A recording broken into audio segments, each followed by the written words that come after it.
What's up, guys? John from Grabbing a Brisket here. We're joined tonight by Renee Rocha, a.k.a. the Redneck Roach. Had a couple technical difficulties on this one, so we joined in at about 2 minutes in. Oh, okay, yeah. So we got my dad some Crocs and my mom too, that she didn't have any, and now they're rocking them like crazy. My dad not so much, but my mom wears them like. She was just like, "Oh, I'm just gonna wear them around the house." Nope, they go everywhere now. Crocs tend to have that power that they're just like, oh, they're just gonna be for the house. They're just gonna be for the house, and then they end up being like Walmart Crocs, and then I'm just gonna wear them to HEB, and then I'm just gonna wear them to the mall, and yeah, now you're wearing them everywhere. Yeah. Were those step up? Is it house, then Walmart, then HEB, then mall? Is that like a ranking? Yeah, I would say so. Yeah, because when I first started, it was only like to the beach or to like where I'm going to be around water and at the house. And then now, like I went today to HEB and I was just like, I'm going in Crocs. I don't know how we ended up on Croc talk Right. here, but do you wear socks with them or not? Is it no socks? Sometimes. Yeah. Yeah, like right now I'm rocking them right now, and I'm wearing wood socks. All right. Okay. There you go. All right. Why don't you tell us a little bit of the backstory? How'd you get into barbecue? How'd you? Want to say I got into it back in 2012, I believe, 2011. My grandfather would have he would cook out a lot of Fridays, and we would go over, we'd hang out, and when he passed, I really didn't know what I was doing, so I was about 21, and I wanted to cook out for my birthday, so we make carne asada, which is like fajita, sirloin, ribs, chicken, everything grilled. I had never really gotten into smoking, or nobody in my family would do that. So on my 21st birthday, I was like, I want to have a carne asada. So my dad wasn't here, and I didn't know what I was doing, so I kind of messed it up. So from there on, I just never really messed with cooking out. And then a year after my grandfather passed, we had like a little party at his house, like a remembrance of life. And my uncle was like, hey, I think you should learn how to do it. Like it was your grandfather's, like one of his like really good pastimes that he enjoyed doing. So I got hooked on it. And for that next week, I was grilling like every day, like everything. Like I want to say for about a week and a half, I cooked ribs. I cooked, so we have a navel brisket down here in South Texas. That's something that people like.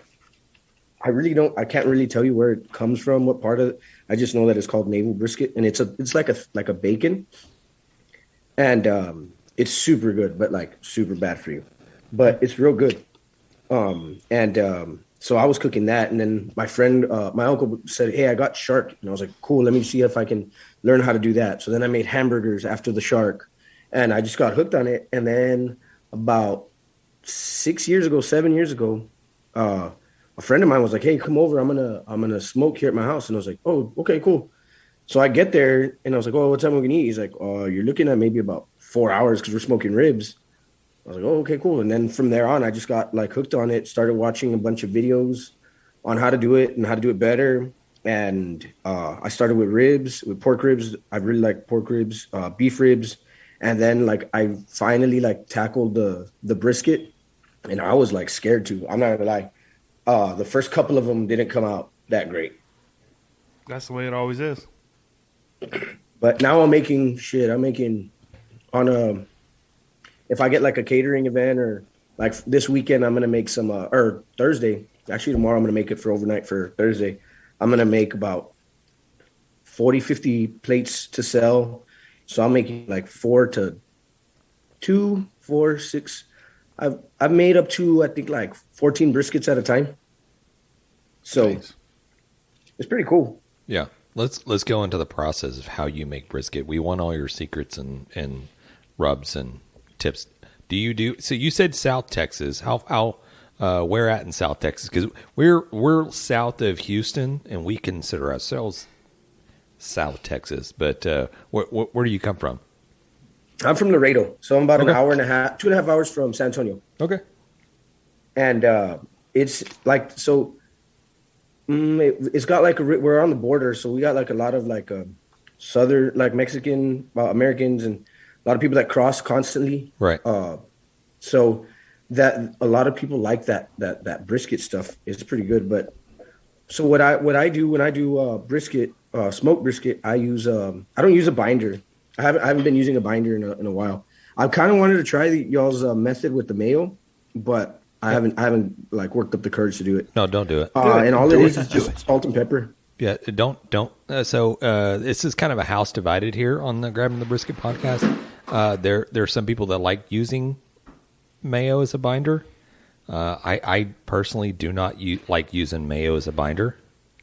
I'll be honest. I've used mustard as a binder on brisket, but not mayo.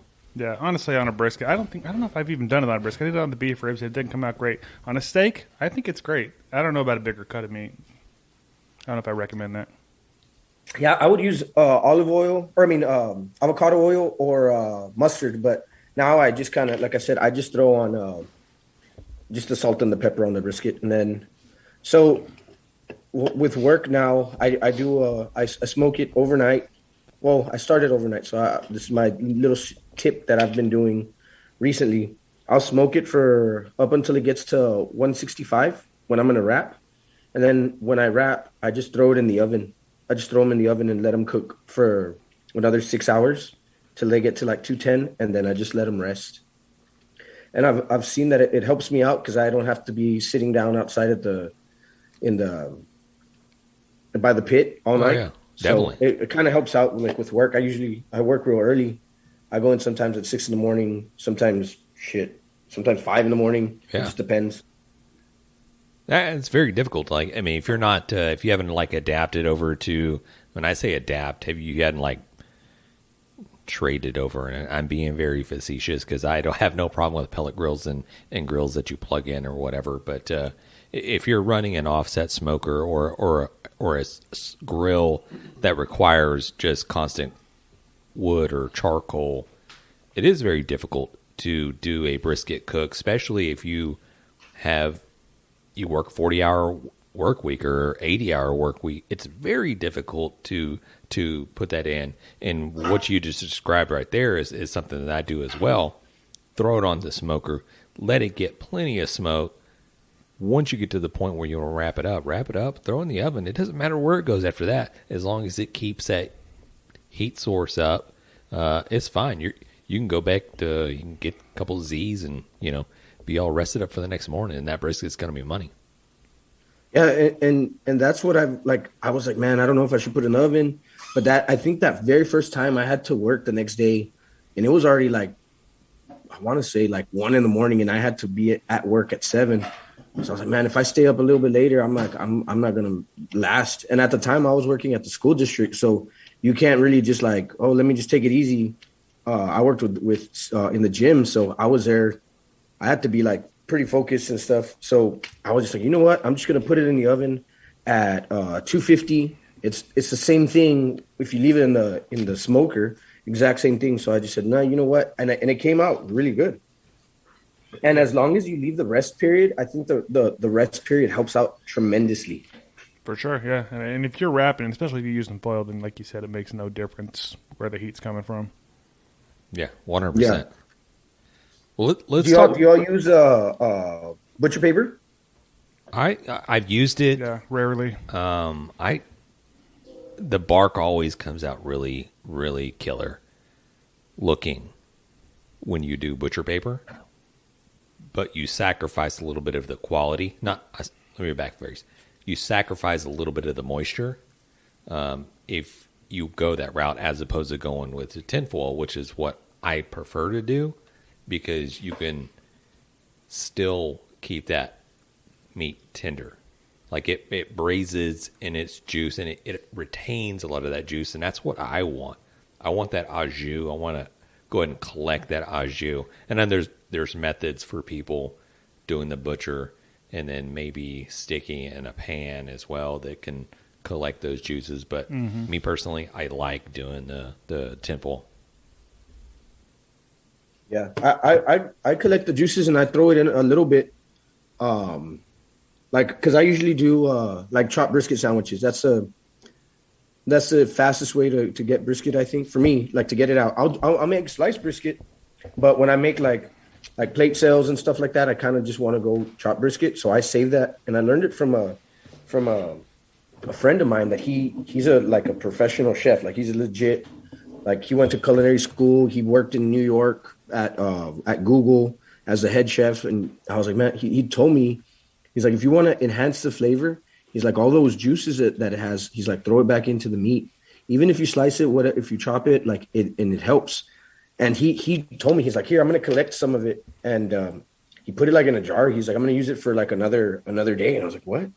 He's like, yeah, it's super good. Like it just enhances the flavor. That's right. It's almost like a really concentrated beef au jus or something. Yeah, Right? especially if you can separate the fat from the Yeah, that's what he did. yeah. He knew how to do that. I didn't know what I was just there on his food truck watching him. I was just like, here, I made you the briskets, and that was it. Right. That's badass. What's the name of the food truck? It's called Gateway Bagel Company. So he started here in Laredo, but he lived in New York for a long time. So he actually imports the bagels from New York to Laredo. So I don't know if you guys are into bagels. I was not until I met this guy and he showed me like like an actual bagel. So apparently the way you make the bagel, that the flavor of the water changes everything. He's like, I can't get the same bagel that I would get in New York in Laredo. He's like, just because the water is different. He's like, and that's the main thing that makes everything different. And he's doing really, really good for himself. Very cool, man. Yeah, that's the same thing. We have a lot of brewmasters that come on, and we discuss the making of beer. And that was one of the questions that we came across was the water source to make beer is different all across the world. And some of the beers that you can get overseas in like Germany and those areas, and even New York or whatever, they're using a different water source than what we're using. It's hard to duplicate and replicate those waters. I mean, you can try to like chemically break it all down, but it's not as cost effective as just like this is our water source. And it's the same thing going into baking bagels. I mean, it's the same principle. It is. Yeah, I didn't know that with the water either. And I've been working with a brewery here in Laredo that they're opening up. And they said the same thing. And I was like, the water, what is the water? He's like, yeah, the water makes huge difference.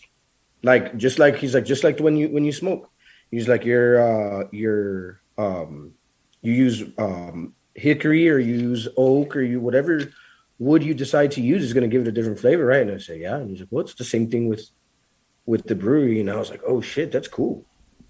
Yeah. It's funny we mentioned that. I'm going to read this real quick. We got a message from one of our listeners. We're talking about the that Brooklyn beer we did last week. We kept saying it had like an interesting flavor to it that we couldn't put our fingers on. And, this guy says, just a note from an ex-Jersey guy living down under about the Brooklyn beer. Good beer. The flavor note that's unidentified. Just say it's the water we use. The East River has a unique taste. LOL. It's just weird Was he being facetious? He was or- laughing. I mean, he had the laughing emojis going Yeah. like, "You're tasting Brooklyn water." Like, Nice. so, So do y'all like try new beers out and stuff on the podcast? Like, is that like a separate thing? Yeah. Yeah, Every yeah. podcast we try to do a like a little beer review, and whether we're going to HEB or some a listener or somebody that sends us a beer to try. Yeah. Oh, shit, man! I'll send y'all some when we start. I can even send it by the end of the week from that brewery that I'm working with. Okay. Oh, nice. That works for us. Hey, Yeah. let us know, bro. We'll definitely review it. that is our favorite kind of beer. Right. Free beer. Free beer. Yeah, it's actually pretty good, man. Right now we have it's called Saludos Brewing Company. They have right now we have one Jefe Brewing. We have an IPA and a Tex-Mex lager, if I'm not mistaken. Nice. Okay. They all sound delicious. I Yep. want some. So let's That's pretty cool. let's circle back a little bit. So I know you sent us a rub, and we're super familiar with the fire starters that you sent us. Whether it was the Firestar, was it Firestar? Am I saying that correctly? Texas Star. Yeah, Alone? the Texas Firestar Star. Yeah. starters, and then the Smoking Skulls. And the Smoking Skulls. Talk a little bit about how that came about. So, when the pandemic hit, my dad's a welder, so he lost his job right before COVID hit, and he went did some he cut down a tree at my aunt's house, and we got into woodworking. We got into woodworking with mesquite. So I had been wanting to make a fire starter like for a while. So I've been looking into like different chemicals that I can use. I had started with the idea of a chafing fuel with bark mixed into it so it'll turn on and burn longer. I tried it a couple of times. I tried to make chafing fuel from like scratch. I couldn't make it. So I kind of like put it on the back burner for about 3-4 months. And then I was working on a table for a customer, and it just like, oh, I have an idea. I'm going to try this. And I got a candle that I found at my aunt's house, and I just started messing with some of the stuff that I have, some of the waste from the mesquite. And I was like, let me try it out. So I put it together. I had a little mold. So I use a lot of epoxy. So when I would mix too much epoxy, I have a little skull mold, and I would just pour it in there, and I would give them out like, oh, let's say if you bought one and your cutting board was blue, I'd give you like the matching blue of the skull mold with the blue epoxy, just like as a little gift or whatever. And so I was like, where can I put this? So I melted the wax and everything. I mixed the components, and then I threw it in that mold, and I lit it like 20 minutes later, and it worked. And I was like, oh, wow, this is like really cool. So I put it up on Facebook, on Instagram, and people were like, hey, we want to try it. I was like, I don't even know how long it burns for, but give me a couple of days and we'll get it done. And that was about a year ago, last Wednesday, I believe, is when I first started on it. And I tell my friends that like I looked like a crackhead, because I had it in a can, in like an aluminum can. I cut up the top, and then I just mixed the wax, and I patted over the oven and with a straw and a spoon, and it looked funny. I set off the smoke detector a couple of times, and so and that's how it just started. And I just started looking at it, and then I put it up on Facebook, and I said, hey, if you guys want to try it, shoot me a message and I'll send them to you so you can see if you like them or not. And that's how it kind of just went off. And then I put up a TikTok in November.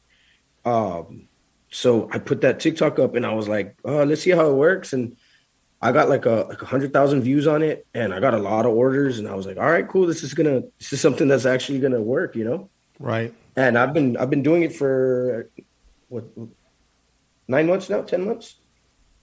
Badass, dude. That's badass. And how long do they burn for?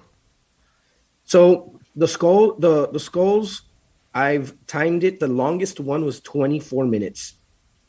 And then the stars go from 8 to 9. Sometimes you'll get a 10-minute long burn, but the skulls go from anywhere from 9 minutes all the way up to 25 minutes.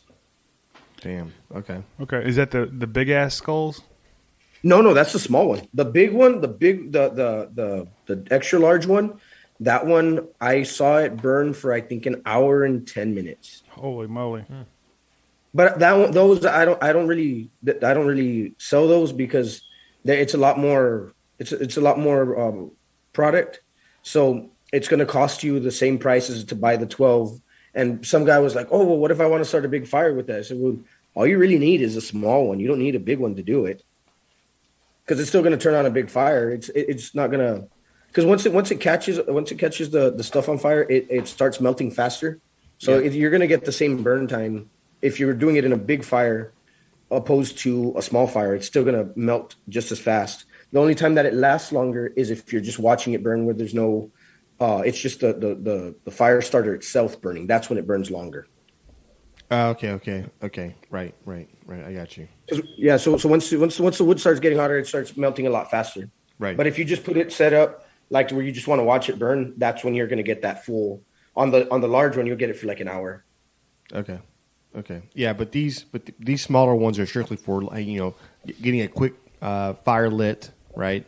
I mean, essentially, you're lighting one of these for a small section of or a wood or the entire barbecue pit or whatever it is. But, lighting your chimneys. Yeah, I mean, it's just going to go. It's a clean way. It's you're not having ash or anything else left behind, because once this burns, it just goes away, right? It's just done.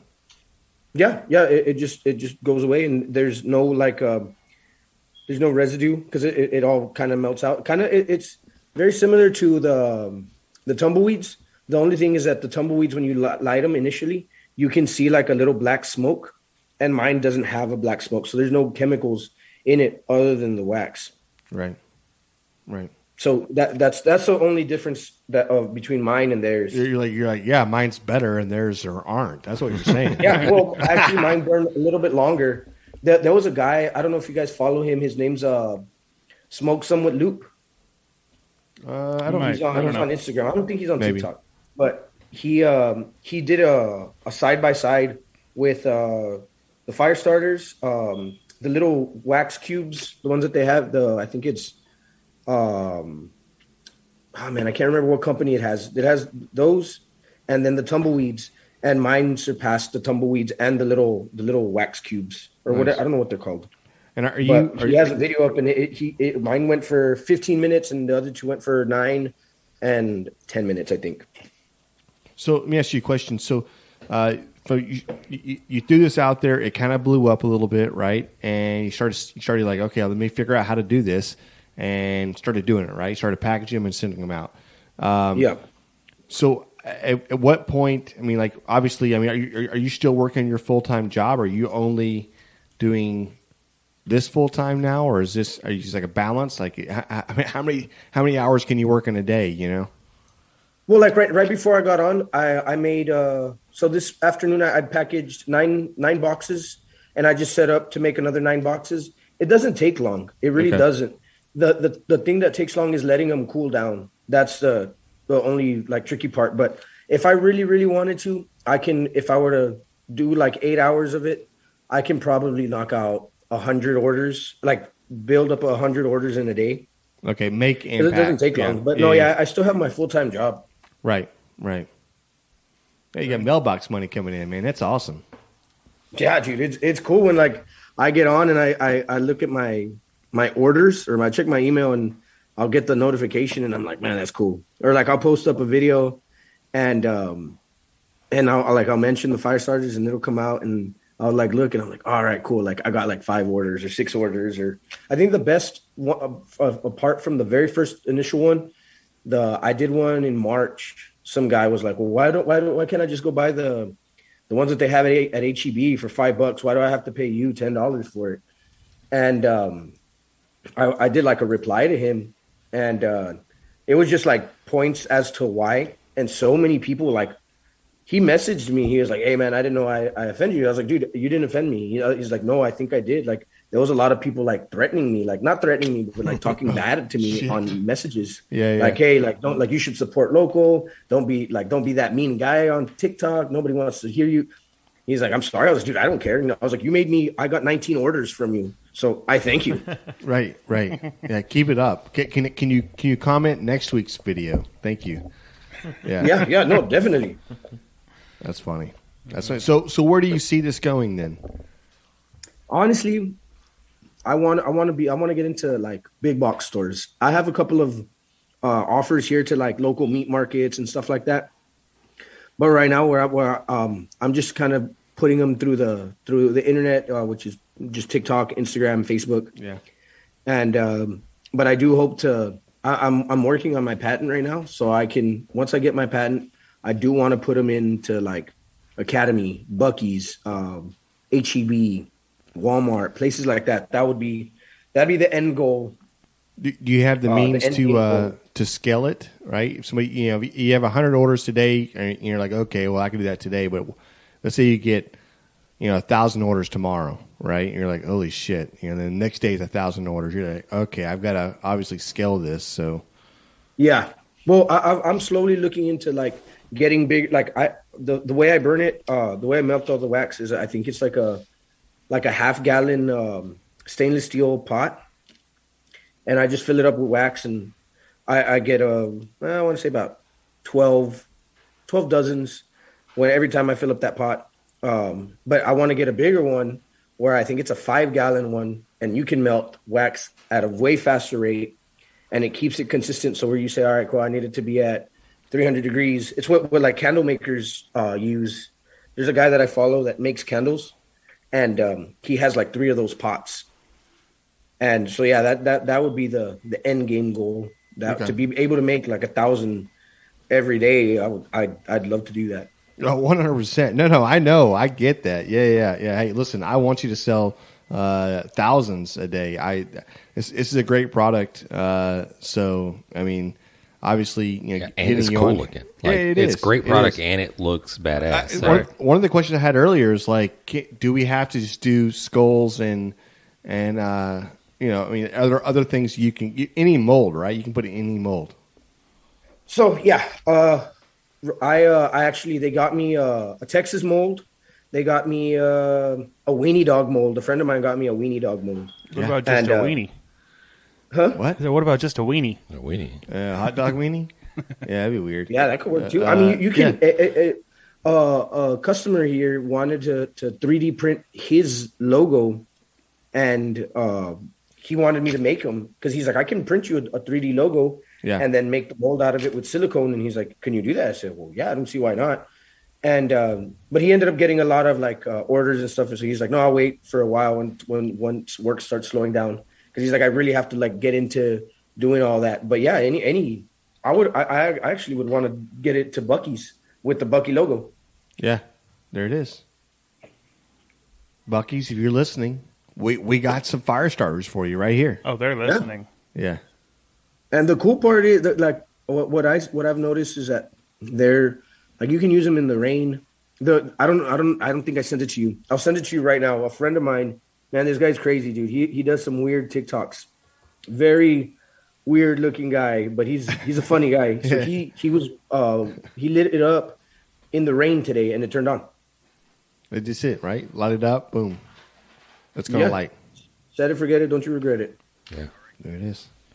Love that. But yeah, hold on. Let me get you let me send it to you so you all can check him out, dude. And he's gone viral several times. He came out on Ellen.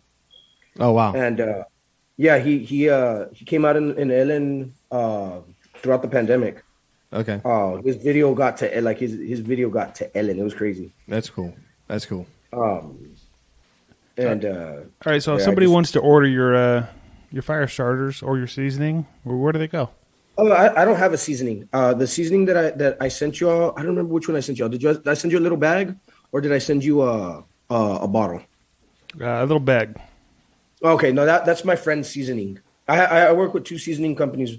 One that Border Blends, that she's just starting out. She's just starting out right now. Yep, that's her. She doesn't have very many, but she's just trying to, kind of like how I did at the beginning with she wants people to try it out first, see what they think, and then get like pointers on like, oh, was it too spicy? Was it like the perfect amount of spice, too sweet, or whatever? And then I work with another company that one's very established. That one's JC's Blend, and he's local from Laredo, and he's all about it. He's real cool. He's an older gentleman. He's in his 70s, but he's real cool, man. He just recently started this, maybe about 10, 12 years ago. And it's really good seasoning. He's in the HEBs. He's on Amazon and I think Walmart. Damn, he's doing good then. Hell yeah. Oh yeah. He has like in every single meat market here in Laredo, surrounding areas, and in HEB. Like being in HEB is pretty hard. Yeah, for sure. All right, well, they can't find your fire starters in HEB yet, so how do they get a hold of them? So you can just look me up on Instagram or Facebook, Instagram or TikTok. It's just Redneck Roach, and the link is in my bio. I have them there. You can, and I have other merchandise and stuff that I've been trying to sell. I got little. Did I send you all the towel? Yeah, we did get a little towel. They got the little towel, the little croc charms.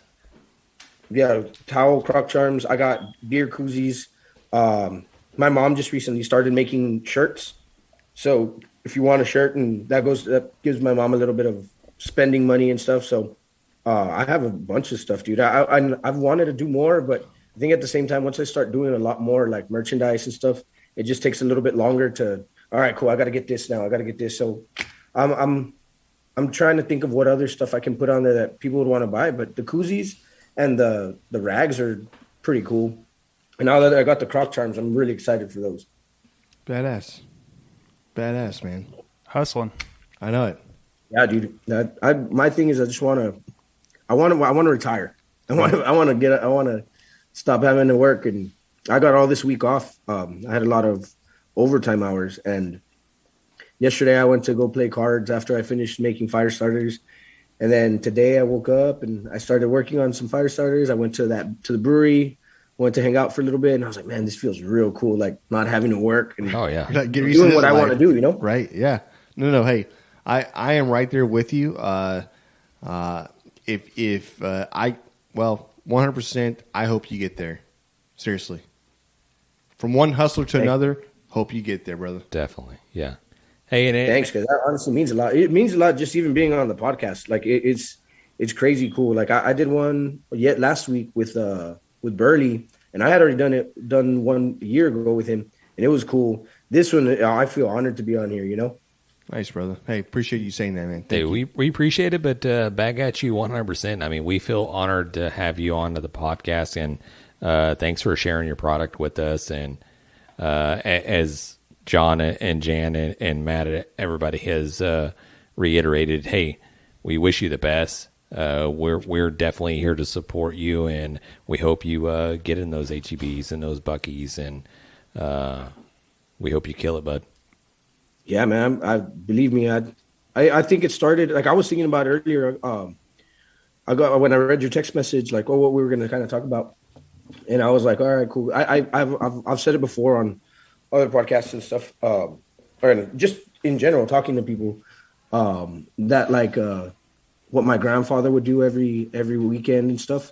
Like I guess it was like something that led down to like this huge thing that could eventually possibly break out to be something like really, really good, make a huge business out of. Yeah. And it was just a small thing that he was like, oh, I want you to learn how to cook, or my uncle, more or less. But so if it wouldn't have been me cooking and then getting into the woodwork and then learning all these little tricks, I wouldn't have been able to make those fire starters, you know? And so everything kind of like, it was like a domino effect. It took a while to get there, but I think that like seeing that, like my grandfather would do it. One of my uncles on my mom's side, big time. He would cook every weekend, and he would cook every football game. He would just cook just because he was bored. And me and him, we would cook a lot together. We did a couple of cook-offs. We would compete against each other. So, I mean, all that like later, like down the road, like just because I started cooking, I could potentially make a business that could be very, very good, you know. And all it is that learning how to cook from one person to another and just learning different steps. And it's a pretty cool process. Like now that I look back at it, like I was like, man, that's pretty crazy. Definitely a blessing for sure. 100%. To learn from the people, your family members, your friends, to pass on that knowledge and to clue you in on something. And it's kind of a little bit of a premise that we kind of started with grabbing the brisket, because we wanted to just talk about barbecue. We sat around and talked about it, and then we wanted to teach people how to do it, and we wanted to get people on to teach other people how to do it, and just grow this community to where it's just one big giant family. And like I said earlier, hey, Roach, Redneck Roach, Renee, hey, we definitely appreciate you being on the Grabbing the Brisket podcast, and moving forward, we hope that you're available and we'll have you back on, and we'll be following you later on down the road. Yeah, man, for sure. Yeah, like I know you all talked about in one of the podcasts about like the teens doing the high school cook-offs. Yeah. I have a friend that his daughter got last year. They got reserve grand, and like I learned from her. Like I learned from a 15-year-old, 16-year-old kid, and I was like, man, that's crazy. Like barbecue is so much. It's like very versatile. Like anybody can do it, and anybody can have their preferred method of how they want to do it. Definitely. So like I like to listen to everybody, and I'm like, all right, cool. There's some people that like they don't want to teach you anything. They don't want to help you at all. But for the most part, a lot of people are like, hey, well, I use this. They're not going to give you their like every 100% secrets, but for the most part, people are willing to help you out, and that's cool. And I've had a lot of people call me and my uncle that he would call me and ask me like, "Hey, how do you make your brisket?" And he was the one that taught me how to barbecue. He taught me how to grill, and then I taught him how to smoke. He would call me like 3 or 4 times a month and just be like, "Hey, I'm gonna make some baby back ribs. How do I smoke them? Hey, I'm gonna make a brisket. What's the way you want to do it?" So you can learn from everybody. I learned from my uncle, and then I was giving him tips.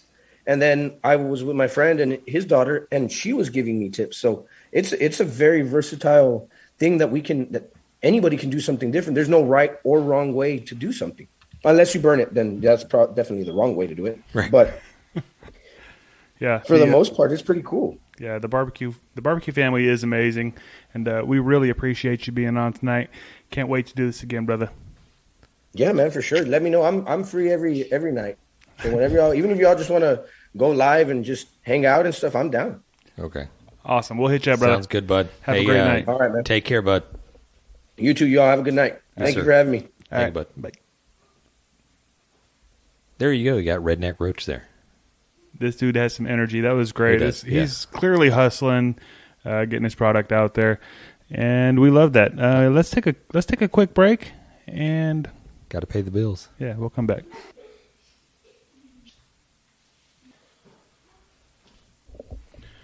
All right, so I guess with that, we slide into the grabbing the brisket. Beer review. Let's do this. This was another birthday gift from our friend Tamara. Okay. She sent these. This is Tammy.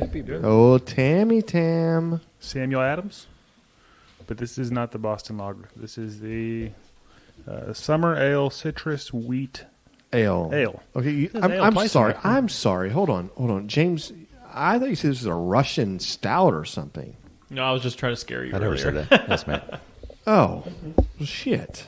It's a nice I citrus. don't know how I Wheat. feel about this. But I do like the fact they actually did a little notch thing and telling you, like, when is this good beer by? It's good until October. All right. So, Well, we're kind of wrapping up summer here. What is today? August 30th or something? yeah. Here we go. No, Summer Ale. yeah. Okay. Well, look, man, Samuel Adams, I think they have like a beer for everybody, I think. I think I heard there's like a slogan. They have like 60 beers or something. 5.3%, 8 IBUs. It's a very low bitter, whatever. Yeah. I'm sorry. I'm not sure what just happened. I put it in my mouth and it went down, and then I was like, like, this is healthy? Is this healthy? I think it might be. This might actually be a healthy beer. It's a got healthy citrus, beer? so it's probably full of vitamin C. Okay, I'm so confused right now. It tastes like an iced tea with a lot of lemon in it. How many It calories doesn't taste are we like getting? beer. Like it's No, just a drink. Very lemony. Is there any? I mean, I know there's alcohol, but what is the? Lemony Snickets. 5.3, you think you said. What's the calories? Like 7. There's 7 calories in this. Well, there's at least 7. At least. 7 per sip. Yeah. James, go ahead and go give this a review. I'm going to give this just a solid. You know I'm going to give you a solid, number. I'm going to go solid. It's not a bad beer, but I would probably never purchase it and drink it. I'm going to go 5.0. Wow. I was off. Sorry. Well, What'd you say? Just average run I of thought the he mill was gonna beer say 6. that's got a little bit of a citrus flavor to it. I mean, I'll take Blue Moon over this. I'm glad you said that, John, because I was going 6.1 on this. It's just it's not bad. It's good, but I like it. Yeah, it's like, would you ever want to get this again? Maybe. I don't know. This is like a summer beer. Like if I was hanging out in this, it's all right. It's all right. I would No. drink it again. It just doesn't taste like a beer. It doesn't. You know, You're right. just It tastes like some lemony drink. Yeah, that's true. Tastes like something you're gonna get busted with at work or something. You know what I mean? What is with you? This is really You're great working. for like 16-year-olds to drink. Yeah. Here's your first beer. I wish Here you go. Twisted Tea tasted like this, because then I would drink Twisted Tea. 'cause This Twisted is not a tastes like tea shit. beer either. This is But it tastes like it. It tastes like an Kind of. iced tea with lemon. kind of. It just tastes off. Okay, I'm not gonna lie to you. I'm about a 3.9. Whoa. 3.9. Yeah. So it's bad. You don't like it. It's not really that good for me. Okay. Well, I'm closer to Matt. I'm gonna go 6.2. 6.2. It's good. I would drink it again. Yeah, you're right. I probably wouldn't buy it again, but I would drink it again. Yeah. This is when we know beer because the wide range of score that we give. it's accurate. Yeah, I don't think so, James. For sure. All of it A is 5, a just accurate. 6.1, a 6.2 is pretty Exactly. close. This is Then not we a had good beer. Just average it and just don't buy it. Yeah. average it out. And, I'm glad we don't could buy the end it beer. on that high So, note. okay. This is Sorry, Grabbing Samuel the Adams. Brisket. You may have a beer for everybody, but this beer is not for me. Oh. So there it is. Now, if John Hancock came out with some beer, let's try it. This is a Grabbing the Brisket. Beer review. God, do you feel like the energy for this whole thing has just been Yeah. blah blah? I feel like whenever we give it a poor review, we should have a low energy outro. It's like beer review. Yeah, maybe. I don't know about that. I just know the energy right now is so low, it's unreal, and I think we need to bring it up a little bit. We need to talk about a few things. One is Gorbachev died. Right? Is that who it was? The Russian old president? How is that going to bring it up? No, how is that going to bring It's a us lively up? discussion. Oh, okay. Is it? Okay. Gorbachev died. He is the guy, he single-handedly brought down the Russian Iron Curtain? Iron Curtain. That's correct. Nah, Reagan did that. Well, not really. I mean, yes, you're right. But he ultimately helped facilitate that. Yeah. I think he did. If you think about I that. think he brought McDonald's to Russia, so. Like, and even some would say, like, they blamed, like, he actually became a patsy for the Russians, that they blamed a lot of stuff on him. And he took the fall for a lot of things of why everything kind of broke up and turned into, like, 90 different states or whatever else. Yeah, I mean, it's an iconic moment. The dude just died. Yeah, I mean, you don't remember it from high school or from D or no? No. You don't? Or, okay, yeah, maybe I'm just I was old. born in 86, so. Maybe I'm just old. Okay, well, In other news, he was in 89 or 88, 86 or 87. He became You're right. president. I should remember. You should from when remember I that was like shit. 1 or 2. Like, yeah, You're right, exactly. yeah. We're fucking around. the fuck did they teach you in Yeah, history? I know. I'm sorry. Did you go to school? Your homeschool? Leo DiCaprio and his girlfriend, Camila Monroe, Yeah. they broke up Well, good for them. after 4 years. I mean, I don't know what headline is. I don't know what's headlining on like all the news you gotta outlets. listen. Obviously, but- they've been out of the limelight for a while. Right. On the way to get back in is a nasty little breakup. Right? Maybe they can go on trial. Maybe that's a new celebrity thing.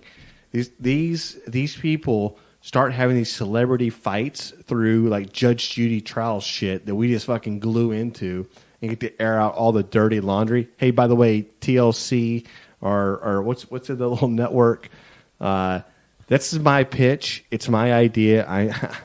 I'm going to pitch Trademark. I'm pitching this to the networks tomorrow before this motherfucker airs. What? That's all I'm saying. What in the name of high school football are we talking about on this Right. episode? Who knows? I know. What's happening? All I can advocate Yeah. for is for more More. celebrity deathmatch. That's right.